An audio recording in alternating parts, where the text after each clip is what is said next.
Hello students, let us proceed with our topic of coordination in section of the action potential. Here we are going to explain these graphs. Tunakwenda kuelezea kuhusiana na hili graph la action potential. Kuna sehemu ya kwanza hapa chini ya negative 50 ambapo kuna negative 70. Kipindi hichi neuron ipo kwenye rest kama tulivyoangalia katika lecture iliyopita.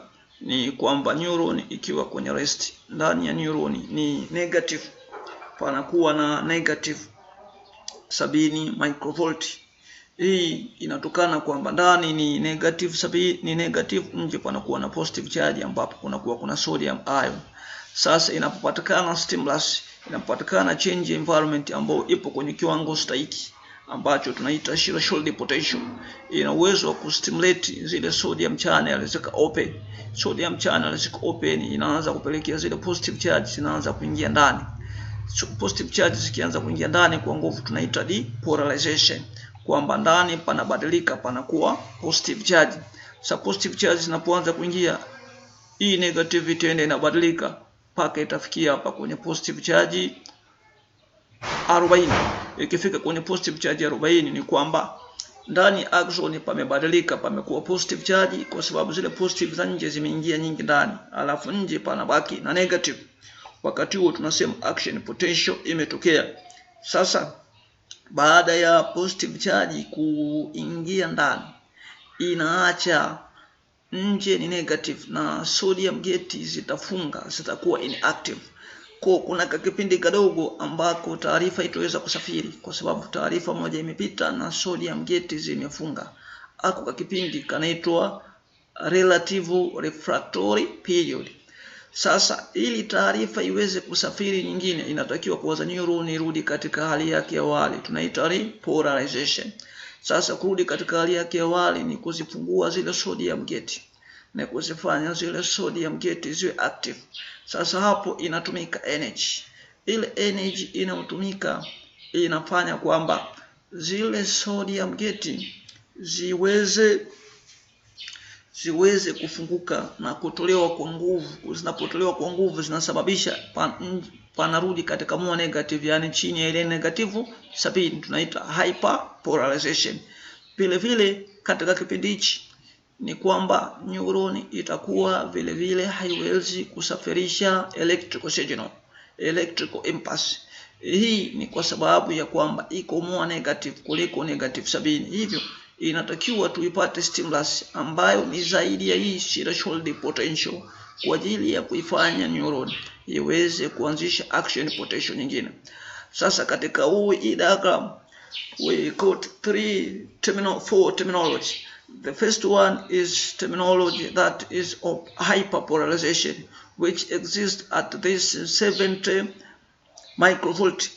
Polarization. Polarization is the state of the axon or neuron in which inside the axon is negative with respect to outside, and this is about negative 70 microvolt.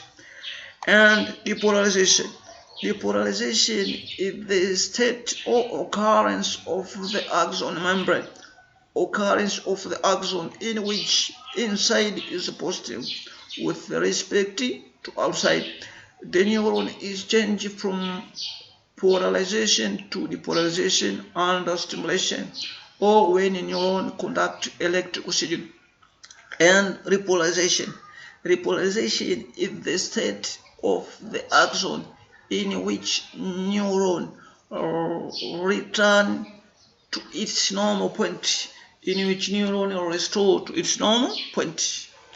That is repolarization. Hyperpolarization is the state of the axon in which neuron become more polarized.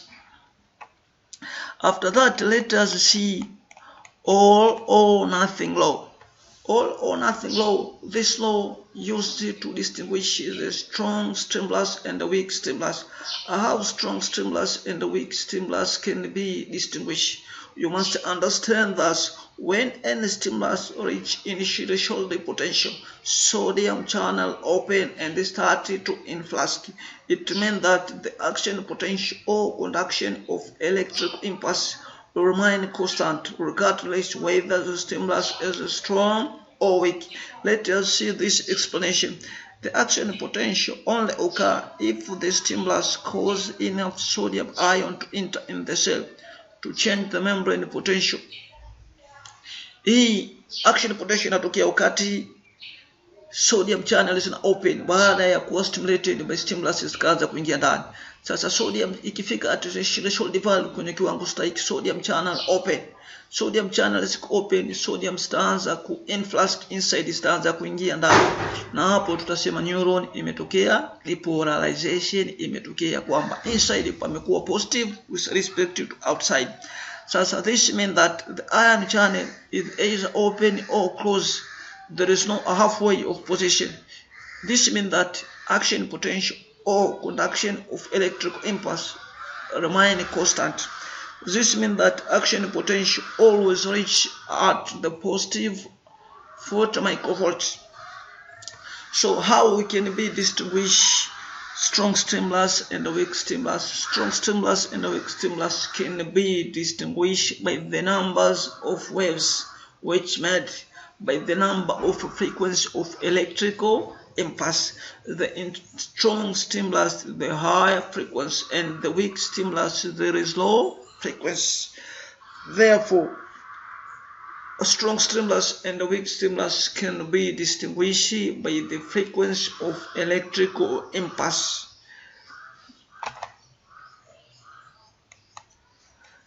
Mfano huu ni mfano wa namna ya kuweza kupima.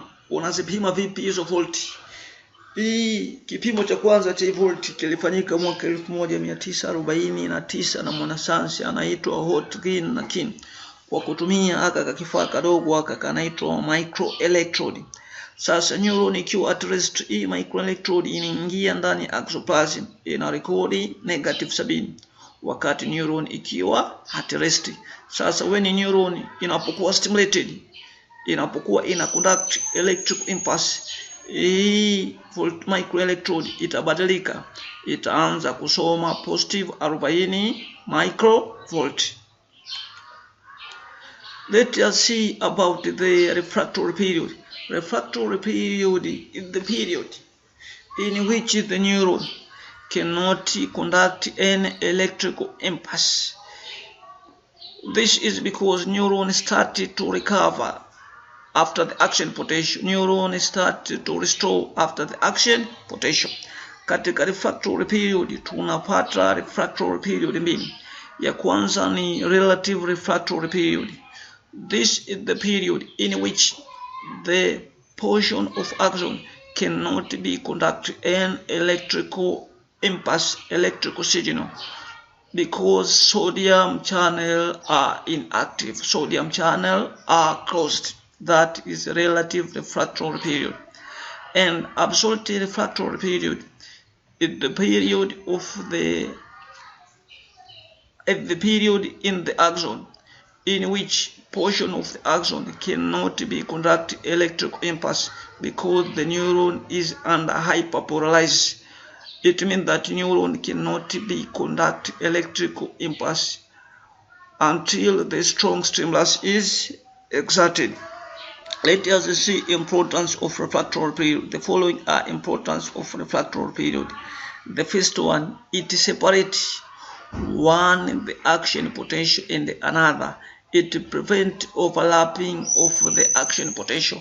After one action potential passed, neuron restore, recover, and then allow another action potential to pass.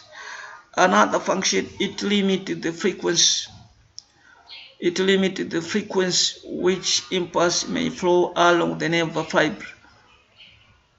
Another, it ensures the impulse to flow in only one direction.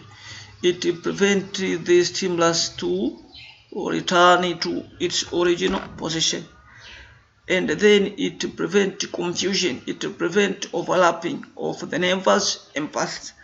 that those are the function of refractory period. After that, we shall going to see the next part of our topic of coordination, that is synapse. Thank you for listening to me.